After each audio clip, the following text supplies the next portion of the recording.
안녕하십니까. 저는 이계호 교수입니다. 현재 충남대학교 명예교수로 재직하고 있습니다. 그리고 태초 먹거리 학교를 위해서 현재 봉사를 하고 있습니다.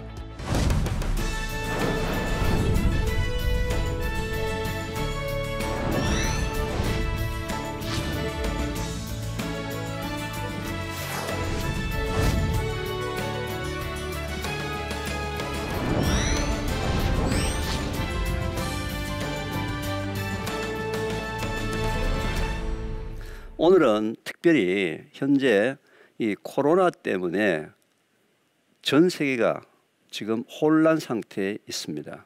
특히 여러분들 현재 국내에서도 코로나 때문에 너무나 많은 고통을 겪고 있고 또 어떻게 해야 될지에 대해서 방황을 하고 있는 그런 시점이라고 얘기할 수 있겠습니다.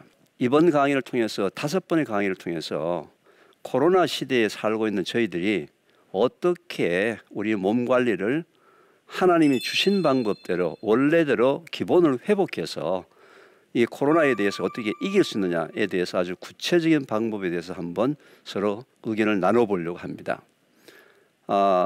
이번에는 이제 첫째 시간인데요. 첫째 시간에는 저희들이 한번 현재 우리가 처해진 환경에 대해서 상황에 대해서 한번 살펴보고 난 다음에 나머지 4가지 강의를 통해서 구체적으로 이 코로나를 어떻게 이길 수 있는지에 대해서 한번 설명을 해보도록 하겠습니다. 현재 여러분 아시다시피 코로나 하게 되면은 첫 번째 뭐죠? 마스크. 두 번째 사회적 거리두기. 그리고 코로나에 걸린 증상이 있는 사람들은 격리. 이 방법들을 통해서 현재 코로나를 대처하고 있는 중입니다. 그리고 다들 또 백신과 치료제에 대한 기대감을 가지고 기다리고 있는 중이죠. 그런데 이 사회적 격리, 거리두기, 마스크, 격리라는 방법들은 지극히 단기간 해야 될 방법이라는 거예요. 우리가 지금 현재 가장 불안한 것 중에 하나는 뭐냐면 이 코로나가 언제 끝날지를 모른다는 사실입니다. 그렇지만 언제 끝날지는 모르지만 마스크나 사회적 거리두기나 격리는 단기간에 우리가 해결해야 될 방법이라는 거죠. 이게 만약 여러분 한번 상상해 보십시오. 앞으로 5년, 10년 동안에 이렇게 사회적 거리두기, 마스크, 격리하는 삶을 산다면은 저희들의 기본적인 삶이 어떻게 될까요? 엄청난 변화와 아마 사회 시스템 어느 분야나 아마 파괴가 될 수 있는 그런 부분도 있으리라고 생각합니다. 또 많은 사람들이 지금 현재 그 백신이나 치료제에 대한 기대를 많이 하고 있습니다. 물론 그것도 한 가지 방법은 될 수는 있겠습니다만은 이 코로나라는 이 바이러스의 특성상 바이러스는 계속 변종을 하게 되어 있습니다. 변이를 하게 되어 있는데 변이를 하게 되었을 때 변종 바이러스에 대해서 이 백신이 효과가 있을 것이냐 없을 것이냐에 대한 부분들은 어느 누구도 확신할 수가 없습니다. 더군다나 백신은 맞고 난 다음에 어느 정도 지속적으로 효과가 있느냐, 6개월 동안 지속적으로 효과가 있을 것이냐, 1년 동안 지속적으로 효과가 있을 것이냐, 또는 그 약을 백신을 맞았을 때 항체가 언제 형성되느냐, 성공률이 몇 %냐, 여러 가지 부분들, 또는 이번에 워낙 급하기 때문에 이 백신이 개발되어서 이제 막 접종을 현재 하고 있습니다만은 현재 이 코로나 바이러스를 위해서 개발된 백신은 인류 역사상 처음 새로운 형태의 백신이기 때문에 아무도 그 부작용에 대해서는 누구도 확실하게 얘기해 줄 수가 없다는 겁니다. 자, 그러면은 앞으로는 코로나가 계속 지속적으로 된다면, 즉 포스트 코로나, 코로나 이후에 우리의 삶이 어떻게 바뀔 것인지, 또는 내가 무엇을 어떻게 해야 될 것인가에 대해서 한번 구체적으로 여러분들하고 얘기를 한번 나눠보려고 합니다. 결국 이 코로나 바이러스 문제가 장기간으로 간다면 결국 하나님이 태초에 인간을 창조하시면서 우리 인간에 대한 면역력을 어떻게 유지하느냐에 따라서 결국 코로나에 대해서 이길 수 있느냐 없느냐가 결정이 된다는 겁니다. 여러분, 면역력 하게 되면 또 많은 사람들이 그거 몇 가지 뭐 이거 먹으면 된다더라 저거 먹으면 된다더라 그런 게 아니고요. 면역력은 전인적인 거라는 겁니다. 먹거리, 생활습관, 그리고 우리의 환경, 이 3가지가 동시에 작동을 해야만 되는 것들이 바로 면역력인데, 문제는 인간이 처음 태어날 때 하나님이 주신 그 면역력은 모든 질병을 다 이길 수가 있습니다. 코로나 바이러스도 이길 수가 있고요. 또는 암세포도 다 이길 수가 있습니다. 여러분 이런 얘기 들어보셨습니까? 건강한 사람도 매일매일 자기 몸속에서 암세포가 수십 수만 개가 매일매일 만들어진다는 겁니다. 왜요? 입과 코로 들어오는 공기, 음식, 물 중에서 발암인자를 피해서 살 수가 없다는 거예요. 예를 들면 지금 미세먼지 걱정하시죠? 이미 그 미세먼지는 발암물질이 묻어 있다는 거죠. 그런데 매일매일 암세포가 만들어진다 하더라도 전부 다 암 환자가 되지 않는 이유는 그 사람의 면역력이 하나님이 주신 정도까지 유지를 한다면 면역력이 모든 암세포를 다 매일매일 청소할 수 있을 정도만 유지를 하게 되면 전혀 문제가 없다는 겁니다. 그런데 먹거리, 생활습관, 환경 이 세 가지에서 면역력이 올라갔다 내려갔다 하게 되는데, 문제는 면역력이 떨어졌을 때 모든 질병이 시작을 한다는 겁니다. 그리고 코로나 바이러스라는 것도 어떤 사람에게 전염이 되었을 때 그 사람의 면역력이 정상을 유지하고 있다면은 그 코로나 바이러스가 들어오더라도 면역세포가 그걸 억제해서 무증상으로 그냥 지날 수가 있는데, 면역력이 약해진 사람은 여러 가지 증상이 나타난다는 겁니다. 결국 코로나 바이러스, 포스트 코로나에서 장기적으로 우리가 대응할 수 있는 유일한 무기는 하나님이 주신 면역력이다. 그런데 우리의 삶을 한번 뒤돌아보면요, 우리의 삶은 이 면역력이 굉장히 떨어질 수밖에 없는 그런 사회의 구조적인 문제를 갖고 있습니다. 그 이유 중에 하나가, 첫 번째는 우리가 성공하기 위한 성공의 방침, 우리 성공에 대한 어떤 그 각자 사람들이 갖고 있는 그런 희망적인 부분도 있고요.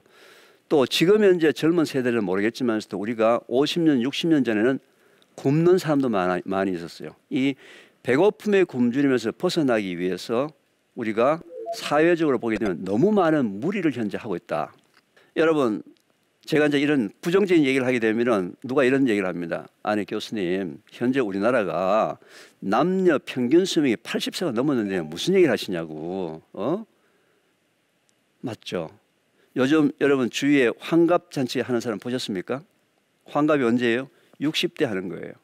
요즘 말이죠, 60에 환갑잔치 하면은요, 주위 사람들이 막 욕을 하고 난리예요. 어제 젊은 사람들이 뭐 이상한 거 한다고. 그런데 왜 과거에는 60세 때에 환갑잔치란 걸 거대하게 했을까요? 그때는 60까지 사는 사람이 많이 없었기 때문에 60까지 살아줘서 고맙다고 가족이나 친척을 불러서 감사잔치를 한다는 말이죠. 그런데 현재 우리나라가 남녀 평균 수명이 80세가 넘었습니다. 그렇죠? 그런데 보건복지부의 공식적인 통계에 의하면은 80세까지 살 때 3명당 1명이 암에 걸린다는 거예요. 여러분, 80세를 사는 게 중요한 게 아니죠. 그죠? 건강하게 80세를 살아야지 3명당 1명이 암에 걸려서 80세를 산다는 것이 의미가 있어요? 의미 없다고 봅니다, 저는. 그렇죠, 그죠? 왜냐하면 3명당 1명이라는 얘기는 뭐냐면은 두 집당 한 집에 암 환자가 있는 것이 현재 우리의 현실이라는 거예요. 좀 더 다른 통계를 한번 볼까요?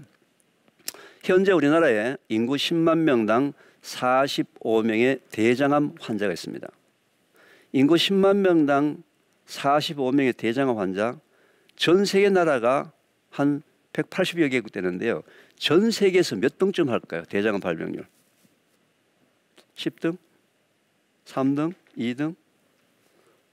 5등. 5등이라고 얘기하신 분은 우리나라를 너무 무시한 것 같아요. 우리는요, 뭐든지 간에 1등 안 하면 안 합니다. 전 세계 1등이에요. 전 세계에서 대장암 발병률이 가장 높은 나라라는 거예요. 그런데 더 충격적인 사실은 우리나라가 말이죠, 또 유방암 환우들 중에서 젊은 여성들 40세 이하의 유방암 환우 숫자가 다른 나라 미국보다는 훨씬 더 많습니다. 왜 우리나라의 젊은 여성들 20대 30대 여성이 다른 나라보다도 유방암 환우가 많을까요? 분명히 우리의 삶 속에 뭐가 있다고요? 원인이 있다는 거예요. 원인. 제가 이런 질문을 한번 해보겠습니다. 여러분들 우리나라 산에 어떤 종류의 나무가 제일 많은지 아세요? 무슨 나무가 제일 많을까요? 우리나라 산에. 역시 소나무예요. 소나무. 왜? 식목일 때마다 열심히 심었어요. 그리고 우리가 어릴 때 말이죠. 초등학교 다니거나 이렇게 할 때는 소나무에 송충이 있죠. 그죠? 그 송충이를 잡으려고 젓가락 들고 말이죠. 산을 막 다니면서 송충이를 잡았던 그런 기억이 나요. 우리가 이렇게 열심히 나무를 가꿨기 때문에 이렇게 짧은 시기에 산에 나무가 그렇게 많은 거예요. 전 세계에서 산에 나무가 가장 빨리 자란 것도 우리 한국입니다. 굉장히 반가운 일이죠. 그죠? 열심히 우리가 가꿨기 때문에 산에 소나무가 굉장히 많아요. 소나무 다음으로 많은 나무가 뭘까요? 산에. 혹시 아세요? 소나무 다음으로 우리나라에 많은 나무가 뭘까요? 또 누가 이런 얘기하면 이제 아카시아 아닙니까? 근데 아카시아는 산보다는 집주에 많아요. 산에 많은 나무는 소나무 다음으로 많은 나무는 참나무입니다. 참나무. 참나무가 어떤 나무인지 아세요? 참나무는 숯을 만드는 나무 있죠. 숯. 그죠? 숯 만들고 표고버섯 키우고 하는 그 나무. 그걸 참나무라고 얘기합니다. 또 다른 거 참나무가 뭐라고 얘기하죠? 상수리나무라고 얘기합니다. 상수리나무가 뭐예요? 도토리나무. 그죠? 도토리가 열리는 그 나무가 바로 참나무예요. 근데 여러분 참 이상하지 않아요? 소나무는 말이죠. 우리가 식목일 때마다 모든 국민들이 어린아이부터 어른까지 매년 엄청나게 심었기 때문에 산에 소나무가 많은 건 우리가 이해가 되는데 참나무는 아무도 심지도 않았는데 왜 참나무가 산에 그렇게 많을까요? 소나무 다음으로 많을까요? 자, 이 도토리나무가 가을이 되게 되면은요, 도토리가 열려요. 그렇죠, 그죠? 도토리가 열리면은 다람쥐들이 그 도토리를 따먹으려고 이제 따가지고 겨울에 자기 양식을 하려고 따가지고 자기만 아는 장소에 숨겨놓습니다. 그렇죠, 그죠? 자기만 아는 장소에다 숨겨놓는데 이 다람쥐가 말이죠, 욕심이 매우 많아요. 다람쥐 욕심이 아주 막 엄청납니다. 욕심이 많아가지고 보통 거 이제 도토리를 따가지고 옮길 때 양손에 쥐고 옮기게 되면은 도토리 가져가봐야 최대한 몇 개예요? 2개밖에 못 가지고 가죠. 근데 이 다람쥐는 말이죠, 욕심이 많아가지고 그 도토리를 자기 볼에다 집어넣습니다. 볼에다 집어넣어가지고 보통 한 볼에 보통 6개, 7개, 8개 집어넣어서 완전히 풍선껌 같이 완전히 볼이 완전히 이렇게 커져요. 양쪽에다가 거의 10개 정도의 10개에서 15개 정도의 도토리를 막 잔뜩 집어넣어가지고 자기만 아는 장소에 가서 도토리를 숨겨놓습니다. 그런데 이 다람쥐가 머리가 나빠요. 머리가 나빠가지고 자기가 어디다 숨긴지를 다 기억을 못해요. 그래서 가장 많이 따먹는 것이 절반 정도. 10개를 숨겼다면 한 5개는 자기가 먹이를 먹고 5개는 못 따먹은 거예요. 못 찾은 거예요. 그 못 찾아 먹었던 도토리가 싹이 터서 아무도 심지도 않은 그 산에 도토리 나무가 참나무가 그렇게 많은 겁니다. 그런데 만약에 이 다람쥐가 인류대학 수능 1등급 머리가 굉장히 좋은 그런 똑똑한 다람쥐였다면은 자기가 숨긴 도토리를 다 찾아먹고 또 다른 사람이 숨긴 도토리 있죠. 그걸 봐놨다가 전부 다 혼자서 20개, 30개를 다 찾아 먹으면은 산에 나무 한 그루가 없다는 거예요. 한 그루가. 이게 무슨 얘기냐면은 이 세상에 꼴찌가 존재해야 될 이유가 분명히 있다는 겁니다. 그런데 우리 한국 사회는 꼴찌를 인정해 주지 않아요. 꼴찌는 패배자예요. 항상 패배자예요. 그래서 꼴찌는 무조건 이겨야 돼요. 그런 삶을 지금까지 우리가 살았다는 거예요. 그래서 이 세상에 꼴찌가 존재하기 때문에 산이 산답고 산이 푸르르다 이 말이죠. 그런데 이 꼴찌 다람쥐가 도토리를 숨길 때 보게 되면 자세가 매우 진지합니다. 어떻게 해요? 자, 못 찾아 먹었던 그 도토리가 싹이 틀려면 반드시 도토리가 무엇에 붙어 있어야 할까요? 그죠? 흙에 흙. 그죠? 흙에 붙어 있어야지만 싹이 튼다 이 말이죠. 근데 만약에 꼴찌 다람쥐가 게을러 빠져가지고 대충 그냥 낙엽 사이에다가 도토리를 숨겨놓게 되면은 흙에 묻어 있지 않는 건 도토리는 다 썩어버립니다. 이 꼴찌 다람쥐가 도토리를 숨길 때 보게 되면은 그 짧은 앞발을 가지고 낙엽을 하나 드러내서 저 땅끝까지 꾹꾹 집어넣는 최선을 다합니다. 이 세상이 세상답고 산이 푸르른 이유는 꼴찌 다람쥐가 최선을 다했기 때문에 그런 거예요. 그런데 지금 우리의 사회는 꼴찌한테 뭘 요구합니까? 최고가 되라고 요구를 하고 있다는 거예요. 따라서 꼴찌가 필요한 것은 최고가 아니고 뭡니까? 최선의 삶을 살아야 된다는 거예요. 혹시 여러분 주위에 꼴찌로 살고 있는데 최선을 다하는 사람이 있는데 계속 실패하는 사람이 있다면 어떻게 해줘야 됩니까? 이제는 격려를 해 주셔야 돼요. 너 때문에 우리의 인간의 삶에 인간다운 세상이 현재 이루어지고 있는 중이다. 그런데 우리는 지금까지 그렇게 살지 않았어요. 꼴찌도 최고를 해서 최고가 되려고 노력하고, 그러니까 무리할 수밖에 없죠. 중간도 최고가 되려고 하고, 최고도 최고가 되려고 하고, 이렇게 하다 보니까 현재 우리 사회는 말이죠. 우리 사회는 면역력이 떨어질 수밖에 없는 사회 구조 속에 있다는 겁니다. 여러분, 우리 주위에 말이죠. 실패한 성공자라는 얘기 들어보셨습니까? 아니, 그게 무슨 말이에요? 실패하면 실패했고 성공했으면 성공했는데 실패한 성공자라는 말이 무슨 말이에요? 어떤 사람이 성공을 하기 위해서 수단과 방법을 가리지 않고 성공을 했습니다. 자기 사업이나 자기 전문 분야에서는 성공을 했는데 성공을 해놓고 보니까 그동안의 삶 자체에서 너무 무리를 많이 해서 육체적으로 건강이 나빠졌어요. 그럼 이 사람은 성공했을까요? 아니죠. 자기 사업이나 자기 전문 분야에 대해서는 성공했는지 모르겠지만 자기의 삶에 대해서는 철저하게 실패한 성공자라는 겁니다. 우리 주위에 지금 현재 기성세대 중에서는 실패한 성공자가 너무 많아요.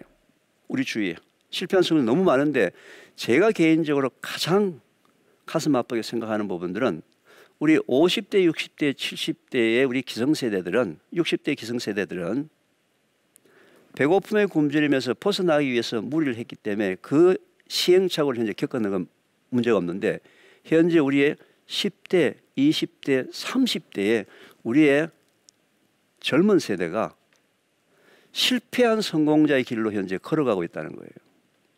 실패한 성공자의 길로. 이런 부분에 대해서 우리가 좀 뭔가 이제는 변화가 있을 시기가 되었다. 제가 지금 아까 처음에 소개를 할 때 태초 먹거리란 그 학교를 운영하고 있다고 얘기했는데요. 그럼 태초 먹거리가 도대체 뭐냐? 자, 우리의 먹거리가 말이죠. 우리의 사람의 몸을 분석해 보면 이 단단한 살이나 뼈는 토양 흙 성분하고 화학적 성분이 똑같아요. 우리 인체의 액체 성분을 분석해 보면 바닷물의 성분하고 똑같습니다. 즉 인간은 뭐예요? 인간은 자연의 한 부분이라는 겁니다. 따라서 인간의 몸은 흙 성분하고 동일하게 구성이 되어 있기 때문에 반드시 우리가 흙으로부터 영양 성분을 공급받아야지만 살도록 그렇게 되어 있거든요. 그런데 아침에도 흙 먹고 점심 때도 흙 먹고 저녁 때도 흙 먹고 얼마나 맛없고 따분합니까?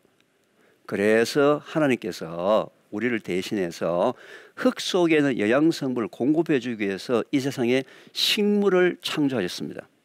식물이 하는 역할이 뭡니까? 매우 단순합니다. 어떻게 해요? 걔들은 그냥 뿌리를 땅속에 내려가지고 뿌리를 통해서 사람들한테 필요한 영양 성분을 모아가지고 잎이나 줄기나 열매에다가 농축해서 우리한테 전달해 주는 역할을 하는 거예요. 근데 혹시 안 먹을까 싶어서 이제 거기다 향도 넣고 단맛도 넣고 색깔도 넣고 해서 먹어라 하고 이제 우리한테 이제 보여주는 거죠. 이 먹거리는 우리 인간이 살아나가기 위한 가장 기본적인 방법으로 진행이 되는데 불과 인류 역사상 200년 전부터 이 먹거리가 대량 생산을 하기 시작합니다. 왜요? 사람들이 계속 이렇게 돌아다니는 유목 생활에서 정착을 하다 보니까 정착했을 때 초기에는 농사 짓는 사람은 고기 잡는 사람하고 서로 물물 교환하는 그런 형태를 했는데 이제는 대량 생산. 식품이 대량 생산한 지가 인류 역사상 불과 200년밖에 되지 않았어요. 그런데 이 먹거리를 생산하게 될 때 산업이라는 이름으로 생산하게 되면 경제성 원리가 들어가기 시작합니다. 어떤 원리요? 최소의 투자에 최대의 이익을 남게 된다. 해서 현재 우리가 먹는 먹거리는 200년 전에 또는 100년 전의 먹거리와는 어마어마하게 많이 변했다는 거예요. 어떤 면에서? 원래 하나님이 주신 그 먹거리의 기본 기능을 떠나서 돈을 벌기 위한 기능이 하나가 부여가 되면서 먹거리의 본질이 바뀌기 시작했습니다. 미국 농무성에서는 지난 100년 동안의 모든 먹거리의 영양성분 분석을 현재 해오고 있습니다. 그런데 사과 분석에 대한 데이터를 보게 되면요. 1910년 저희들의 할아버지들이 드셨던 사과 한 개 속에 포함되어 있는 철분을 우리가 지금 현재 흡수하려면 현재는 여러분 사과를 40개를 먹어야 합니다. 100년 사이에 사과의 영양성분이 40배나 낮아졌어요. 그 이유는 뭘까요? 첫째는 사과나무가 자라고 있는 토양이 변했겠죠. 그리고 사과가 재배하는 방법이 바뀌었어요. 혹시 이제 이 방송을 보고 계신 분 중에서 연세가 좀 드신 분들은 홍옥이라는 사과가 뭔지 아실 겁니다. 젊으신 분들은 모를 거예요. 홍옥. 벌써 홍옥이라는 사과 얘기하니까 벌써 입에 이제 침이 고이시는 분들이 계시는데 홍옥은 매우 새콤하고 매우 달콤한 사과 품종 중에 하나예요. 그 새콤달콤. 그런데 지금은 홍옥을 마트에서 볼 수가 없습니다. 왜요? 신맛을 싫어하고 단맛을 좋아하는 사람들의 취향 때문에 그동안에 홍옥은 전부 패내버리고 단맛과 신맛이 사라진 단맛이 강조되는 이런 부사라든지 홍로라든지 신맛이 없는 사과로 다 바뀌었습니다. 그 새콤달콤한 홍옥 속에 들어있는 그 사과산이라는 그 말릭 애시드가 풍부한 현재 부사보다도 4배, 5배 많은 그 영양가 있는 그 과일도 신맛을 싫어하는 사람들의 취향 때문에 홍옥은 현재 농업에서 사라졌다는 거죠. 이렇게 우리 먹거리가 계속 변하고 있다는 거예요. 모든 것이 상업성으로 가고 있다는 거예요. 아마 큰 대도시에 사시는 분들 밤에 혹시 자동차를 타고 한번 이렇게 드라이브를 가보십시오. 가보시면은 대도시 인근에는 그 대도시 주민들이 먹을 수 있는 채소, 엽채류를 생산하는 비닐하우스가 굉장히 많이 있습니다. 비닐하우스가 굉장히 많이 있는데 그 비닐하우스 가보면요. 밤에 불을 켜놓은 비닐하우스가 종종 있습니다. 비싼 전기세를 들여서. 왜 불을 켜놓을까? 이유는 간단합니다. 일조량을 많이 쪼여가지고 빨리 자라게 하려고. 실제로 우리가 건강이 나쁘게 되면은 많은 사람들이 유기농이라는 채소를 접근합니다. 유기농이라는 것은 그 정의가 화학 비료를 주지 않는 것, 화학 농약을 주지 않으면은 유기농이라고 얘기합니다. 그런데 우리가 즐겨 먹고 있는 그 비싼 돈을 주고 사간 그 유기농이 어쩌면은 지 태어나서 평생 참 한숨도 못 자고 재배된 채소일 수가 있습니다. 무슨 얘기 아시죠? 그죠? 키우는 방법에 대해서는 유기농의 기준에 들어가지 않는다는 겁니다. 그래서 여러분들 한 일주일 정도 잠 못 주무시게 되면 어떻게 됩니까? 그죠? 인간의 꼬라지 모습이 아니겠죠. 그죠? 엉망진창이겠죠. 근데 그 채소는 평생 자기가 태어나서 잠을 한숨도 못 자고 우리 밥상에 올라온다는 겁니다. 그건 하나님이 원래 주신 그 먹거리가 아니라는 거죠. 상업적으로 키워진 먹거리라는 겁니다. 자, 우리 주위에 이렇게 많은 원래 창조의 원리에 벗어난 먹거리들이 상업성이라는 것 때문에 지금 먹거리가 변했다는 거예요. 그리고 우리의 삶의 환경이 변했다는 겁니다. 이제 이런 그 먹거리 부분들을 원래대로 회복하려고 노력하는 사람들이 굉장히 많지만 우리 영향을 미칠 수 있는 부분은 굉장히 그렇게 크진 않아요. 현재는 삶 속에서 우리가 어떻게 먹거리를 바꿀 거냐.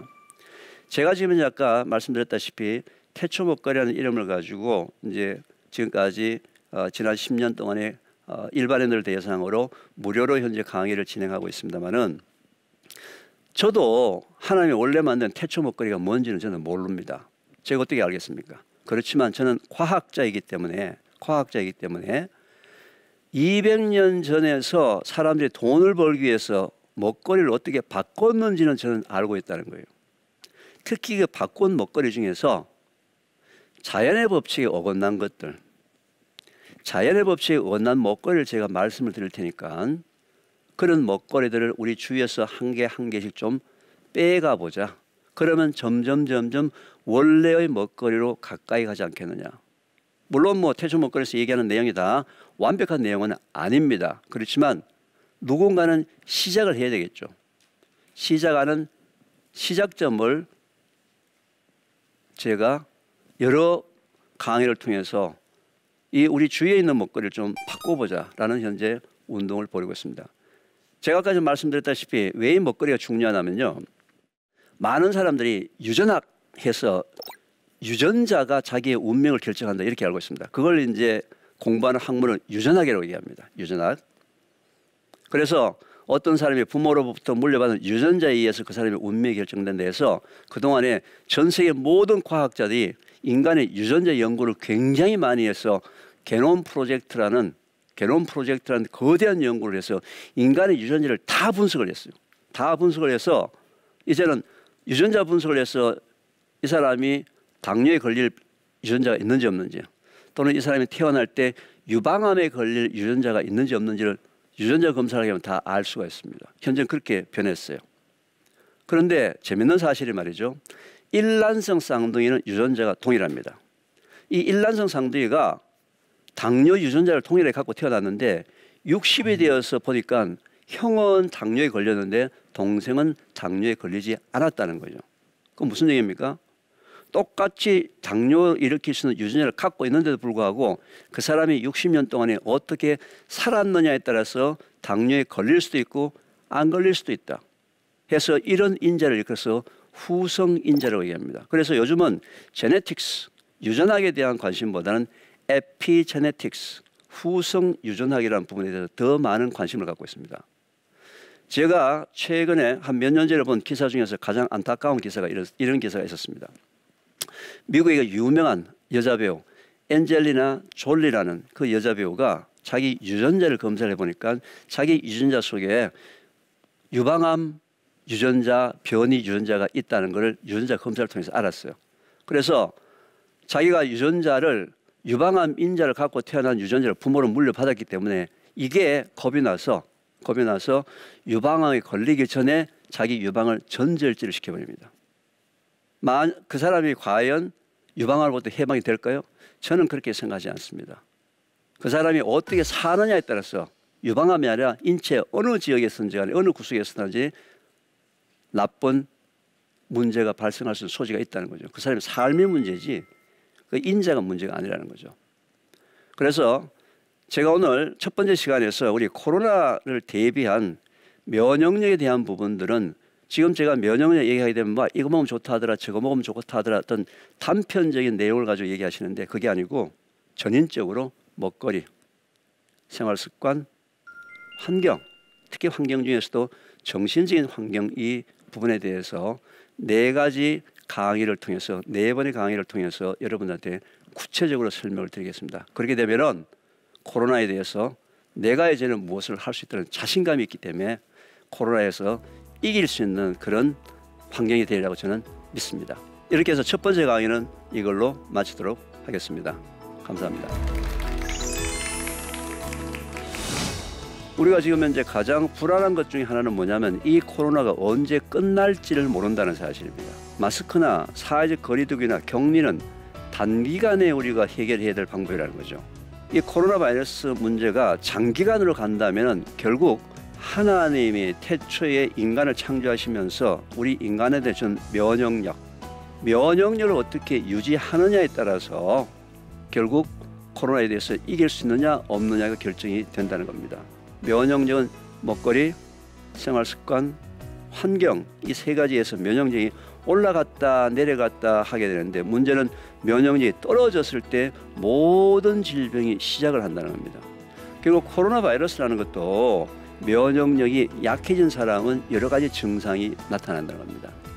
포스트 코로나에서 장기적으로 우리가 대응할 수 있는 유일한 무기는 하나님이 주신 면역력이다.